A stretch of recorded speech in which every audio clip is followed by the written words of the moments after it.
Brian Moran, founder of Government CIO. Welcome to Government CIO Magazine. Hi, this is Hillary Wax with Government CIO Magazine. Today we will be interviewing Angel Santa, the Deputy Chief Information Officer at the Office of Justice Programs.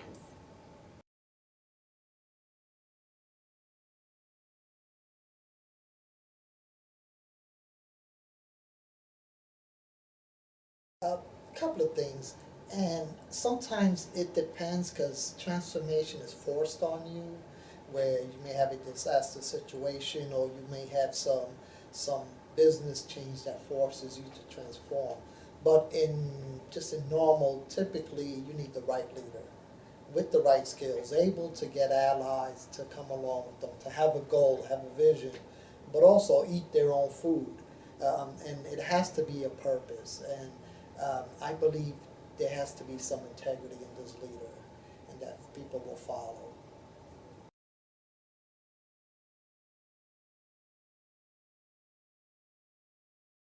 There have been a couple of situations. If you look from a technical perspective, just migrating to the private cloud has forced us to look at our whole environment and what additional services we can provide. So we've been able to just pile up on top of the initial platform we put in place. We've implemented video conferencing, collaboration tools, data analytics tools. We're looking at VDI, we're just about done there, we're getting ready to implement that. So just from a technical perspective, our whole infrastructure has matured. But from a human capital perspective, which is a piece I'm most proud of, is the cultural change. When you undertake a project as difficult as the one we took, it wasn't just an email migration or commodities type migration. This was taking our core mission systems and moving them into this private cloud that we put in place, dispersed over 3 locations. And the confidence that the team builds is absolutely incredible, and it gives them that feel so they can do anything and accomplish anything. So just seeing that cultural change.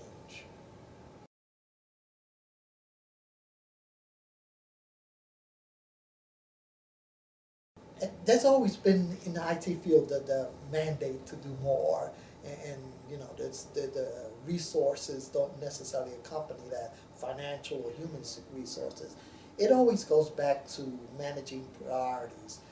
You still do some level of innovation. You may not take on 10 projects, but you can still innovate. You can still do certain projects. For us, in our case, we're continuing to innovate, even though the dollars aren't there as far as to do 10 things. For instance, we want to look at WebEx on premise, or we want to look at all these different tools, but maybe we can't do that this year, but we can still do VDI.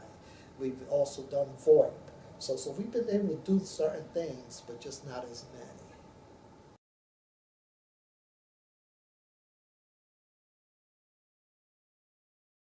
We have, OJP consists of 6 program offices, or business offices, if you may, and they have various vehicles. They use the websites, they have events,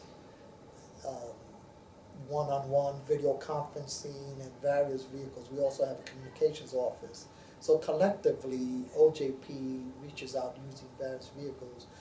The one thing I'm excited about is as we continue to evolve, OJP continues to evolve, we're looking further down the line is customer relationship management. How do we get an even greater handle on the information they need?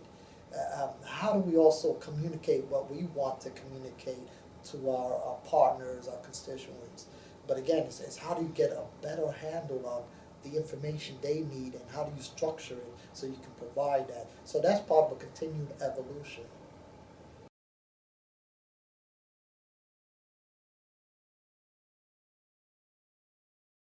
Right now, strategically, there are a lot of partnerships on with folks with or organizations with similar business functions or similar needs. So folks just greater collaboration. But on top of that is also the data tools, having the data tools and the data and the information available to these groups so they can continue to look at similarities, look at differences, how to capitalize on what each other is doing.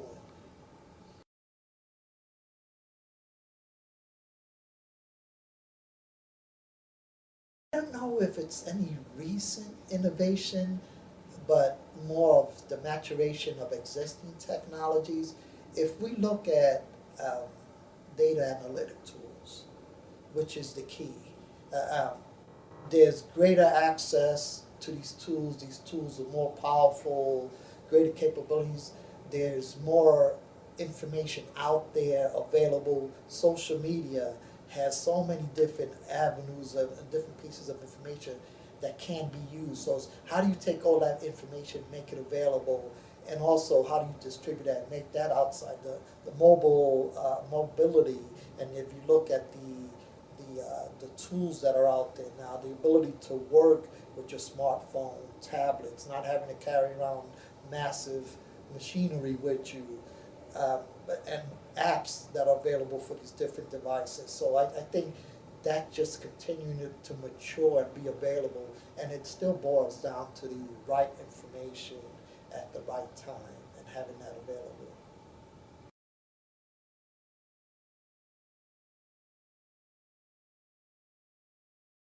I've always been, I think, an industrial engineer at heart. Regardless of what I've learned in my career, deep down inside, I'm an industrial engineer. Sometimes my wife really beats me up on that because I seem to want to fix everything I see.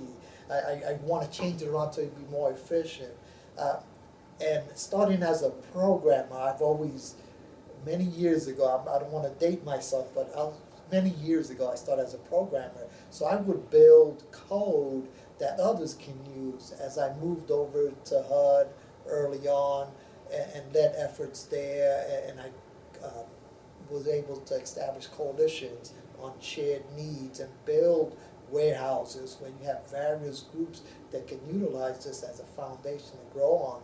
From there to FDIC establishing an architecture that other organizations can use in addition to us using, building code that was reused by others within FDIC, and then on to education where, along with my friend Dan Harris at Education, we collectively established the Education Grant Consortium. So with that, when I came here, which is another grant agency, when I came here, I came with the vision that I would put in place an infrastructure that can be used by other grant agencies, that can be shared, but not only with that vision, but also with the vision that whatever we put together would be available for other services. For instance, I mentioned earlier, to be able to deliver video conferencing, VoIP, collaboration, data analytic tools.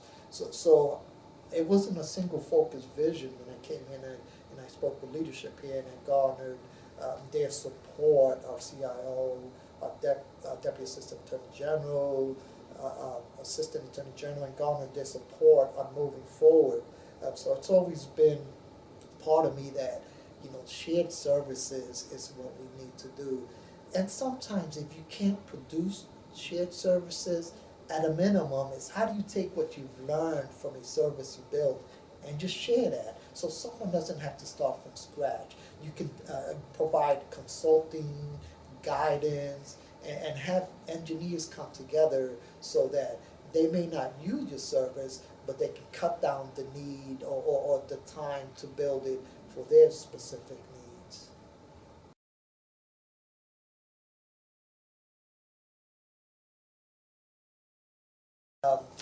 There's so much literature out there, so many best practices on leadership, management, so many studies.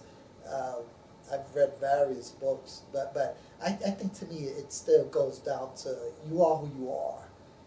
You don't may not necessarily have all the skills, leadership skills, or the associated skills to move an organization. So how do you surround yourself with the right people that can kind of complement the skills that you're lacking on? How do you motivate people to get the job done? How do you establish partnerships? So I've always tried to establish partnerships, build the integrity of an organization such that to establish partnerships, you need to be able to have some level of integrity. I've always felt you can't manufacture some skills, some leadership skills. The soft skills, either you have it or you don't. People can see right through that. And I think it's very important for a leader to have soft skills. I mean, personally, I believe it's very important to have soft skills. And how do you utilize that to help folks move forward on various initiatives?